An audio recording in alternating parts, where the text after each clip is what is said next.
Vous recherchez un smartphone pour moins de 200 € mais vous ne savez pas lequel choisir? Eh bien vous êtes tombé sur la bonne vidéo car c'est ce qu'on va voir aujourd'hui dans ce top 3 comparatif des meilleurs smartphones pas chers pour moins de 200 € qu'on peut retrouver sur le marché en 2023. Donc là précisément les modèles que je vais vous présenter à l'heure où j'enregistre la vidéo, je vais dire directement les prix, au moins ce sera plus simple. Donc le plus coûteux sera à 208 €, ensuite le deuxième sera à 199 € et le troisième sera à 151 €. Alors les prix peuvent varier en fonction du temps, donc ce ne sera pas forcément exactement ces prix que vous allez voir, mais en tout cas à l'heure où j'enregistre, c'est quasiment tous des smartphones qui seront en dessous de 200 € ou en tout cas en dessous de 209 € si on veut vraiment être très précis. Donc si vous avez un petit budget et que vous souhaitez ne pas dépasser cette somme pour votre smartphone pour changer, eh bien j'espère que cette vidéo vous aidera à choisir. On va voir les mieux notés, du coup par ordre de prix décroissant. Et bien sûr il y aura tous les liens juste en dessous en description vers chacun des smartphones si vous souhaitez en commander un ou voir plus de détails. On commence donc avec le premier qui sera le Vivo Smartphone 5G. On aura 4,5 étoiles sur 5 en moyenne sur plus de 570 évaluations, donc c'est vraiment très correct. Comme je l'ai indiqué, le prix pour celui-ci est à 208 € et 5 centimes pour être précis à l'euro j'enregistre, en partant du principe que ce prix peut bouger dans le temps.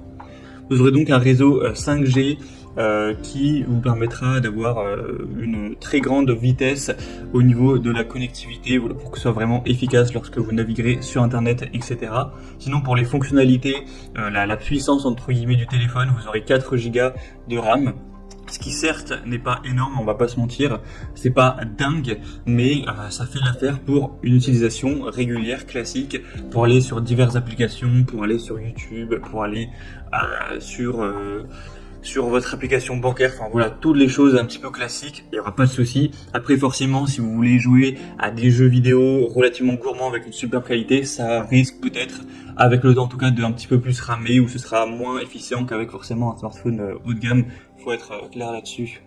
Après au niveau de la mémoire de stockage, vous aurez 128 Go, ce qui est vraiment pas mal du tout, vous pourrez quand même pas mal, mettre beaucoup de vidéos, de photos, vous pourrez faire beaucoup de choses quand même avec plus de 100 Go. Sinon, on aura une très bonne caméra, 48 mégapixels, donc c'est vraiment une superbe. Vous aurez un objectif en façade de 8 mégapixels, donc ce sera une superbe qualité avec 3 objectifs au total, donc pour des photos, des vidéos qui pourront vraiment bien rendre. La batterie sera à 5000 mAh, voilà, ce qui est plutôt classique, donc ça pourra bien sûr tenir la journée, comme tout autre smartphone Android, plutôt classique.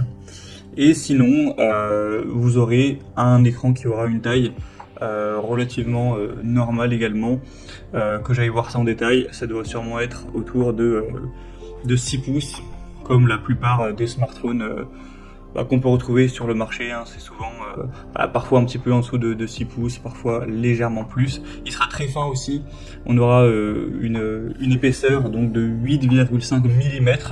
Donc voilà, si vous n'avez pas de coque ni rien entre vos mains, ce sera vraiment assez fin, donc assez agréable à ce niveau-là.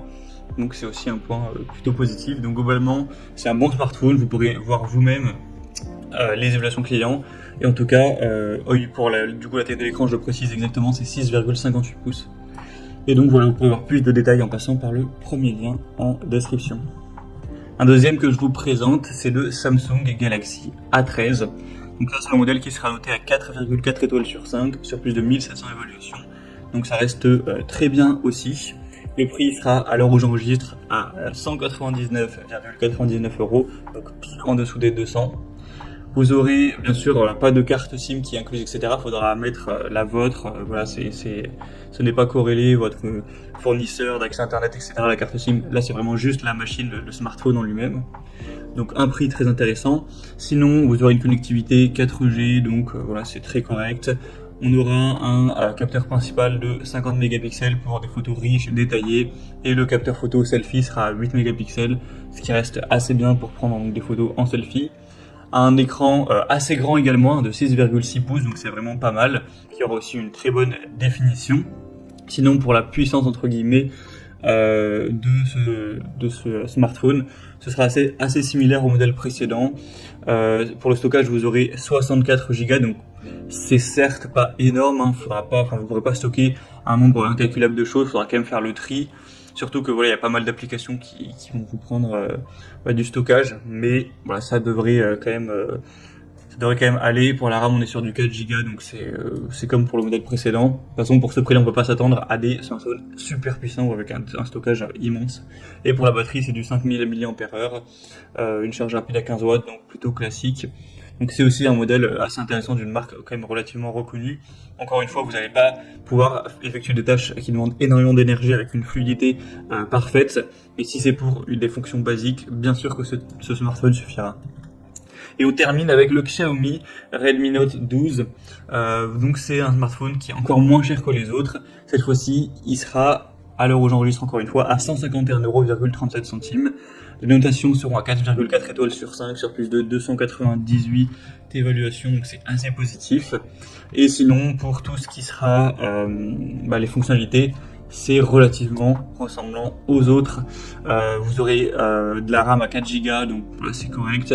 128 Go de mémoire, donc là c'est quand même pas mal, vous pourrez mettre relativement beaucoup de choses, c'est mieux que le précédent. Pour la qualité de la caméra, etc., c'est à peu près la même chose aussi. Une bonne qualité de l'écran, 5000 mAh pour la batterie, donc c'est également classique. Donc c'est vrai qu'il n'y a pas tellement de différence avec les autres. Simplement, il est un peu moins cher, donc c'est sûrement le meilleur rapport qualité-prix de cette vidéo. Si vous voulez vraiment un smartphone que vous souhaitez payer le moins cher pour des fonctions basiques, ça peut tout à fait suffire d'aller vers celui-ci. Ce sera compliqué de vraiment trouver moins cher avec quand même une bonne marque et une bonne qualité.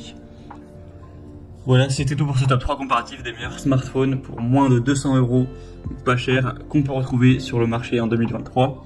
Comme indiqué, il y a tous les liens juste en dessous dans la description de la vidéo vers chacun des produits présentés. Donc si vous souhaitez en commander un ou voir plus de détails tels que les prix, les évaluations clients ou plus d'infos de manière générale, cliquez sur les liens en description, ce sera en fonction de l'ordre d'apparition des produits dans cette sélection.